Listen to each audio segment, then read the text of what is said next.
Hello, everyone. Welcome to Ask Dr. Dan on today's Facebook Live. This Facebook Live is brought to you by Parent Footprint and Parent Footprint Awareness Training. Now, today's topic is key to Parent Footprint. So I'm going to tell you guys the topic, and then we're going to talk about Parent Footprint a little bit, and then how we go back to doing what we need to do as parents given this tumultuous time we are living in. So the topic is liar, liar, pants on fire. When do white lies go too far? Now, the whole idea about parent footprint is that we're all leaving footprints on our kids. Our kids are watching us all the time. They're listening to us. They're emulating us, or they're doing the opposite of us. But they are always watching and being impressionable to our parenting. Now, parent footprint is the idea that we all have footprints that were placed on us by our parents, and we are all placing footprints on our own kids. Can't get away from it. Positive, negative, neutral, they're footprints. They shape our kids' lives. So the whole idea about how do we raise successful kids, whatever that means to you, happy kids, whatever that means to you, joyous, confident, resilient kids, is based on us modeling those same things in our own life, us showing our kids how to live, how to be the person, being the person we want them to be. It's not just about fixing them. It's not just about taking classes and learning how to give a timeout or not give a timeout, or how much technology to be on or how much technology not to be on. We actually don't know the answers to lots of those questions. But what we can control is how we are as people in the world who are raising this next generation, the people we care about and love. So this topic, liar, liar, pants on fire, when do white lies go too far, is so relevant with, not only what's going on lately, but let's just take a step back to what our kids see in the media, on Instagram, on the internet, Facebook, Twitter. It's just hard with information. And there's this new alarming research that came out by Daniel Goleman out of Harvard, which is showing that our brains actually get used to seeing lies.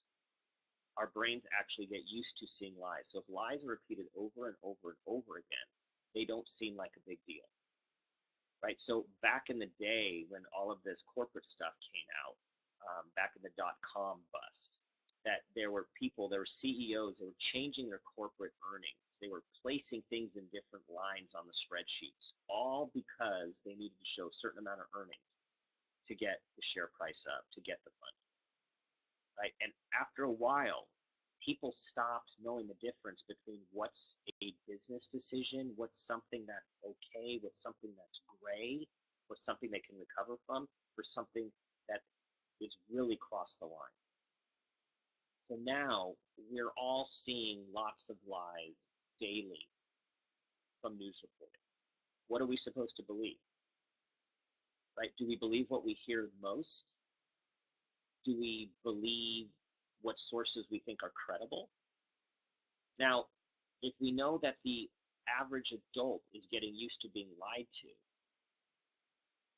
what are we doing at home? What are we doing in public, and what are our kids saying? So for example, it's, every once in a while when you're at the store, you might get the incorrect change and you might get more money back, and your kids see it. Do you tell the store that you were given too much money?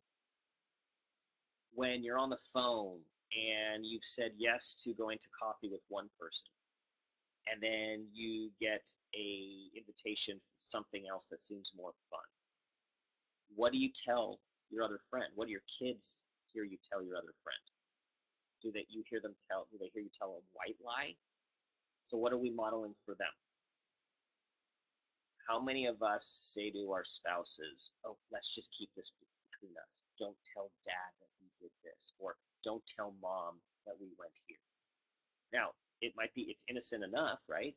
But I think we need to be thinking about all of this stuff when we're thinking about how are we shaping our kids' beliefs about how to be honest in the world, how to stand up for what's right. And this whole thing of white lies, what what is too far?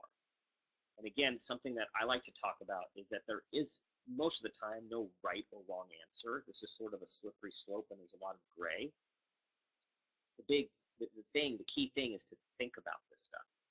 Now, getting back to development, it is normal for kids of certain ages to lie about different things, right? Remember when your young kids lie to you about or tell you a story that there's someone, they have an imaginary friend? Is that a lie?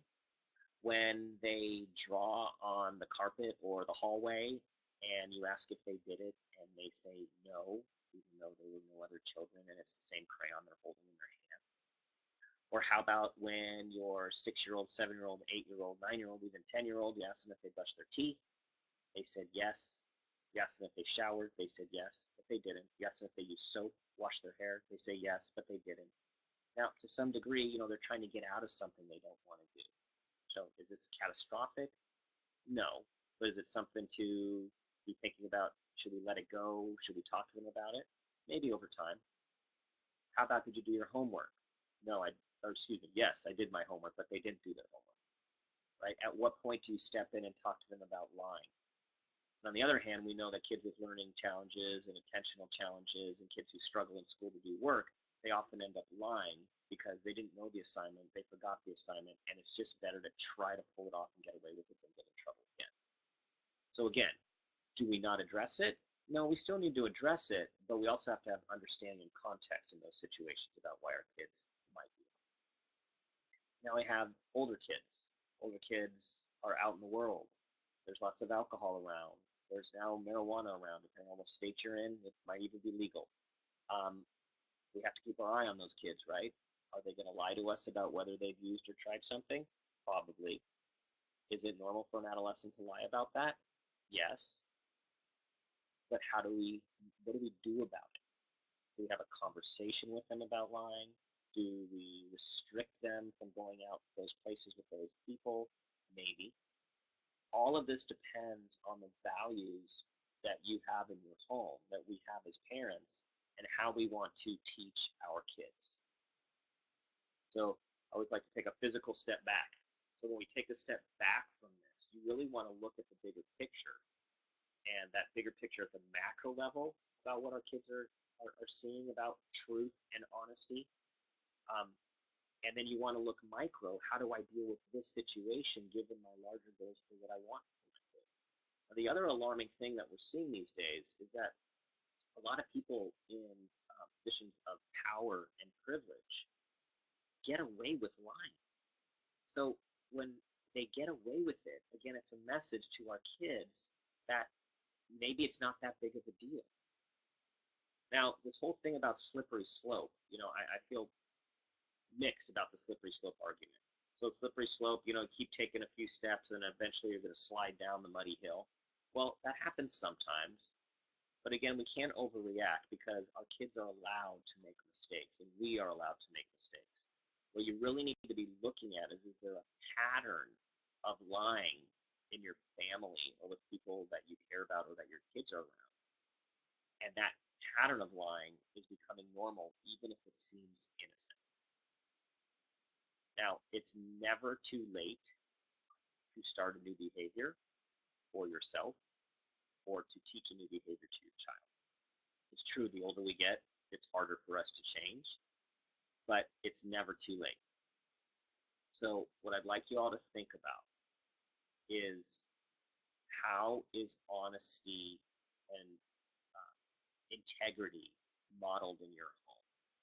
How do you and your loved ones model it for your kids? What do your kids think about honesty and integrity? Might be a good family discussion in a nonchalant sort of way. Saying that we're going to have a family meeting about honesty sometimes is a little too intense. Talking about it in the car, talking about it at the dinner table, talking about it related to a relevant something that's happening in the news is a good way to bring in the conversation.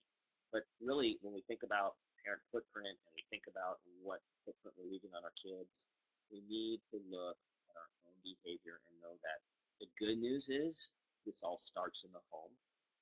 And what we model in our own homes can mitigate and counteract some of the messages that we are all getting in the media with what's going on. So I challenge you all to look at honesty and integrity and make it a topic for your own daily life and for your kids. And if all of us can work towards honesty and integrity, we have a chance at moving the needle and changing the world in small and big ways. All right, that's the end of our show for today. Go out there, live your life, show love and compassion to yourself and others, and think about what footprint you want to leave. See you next time.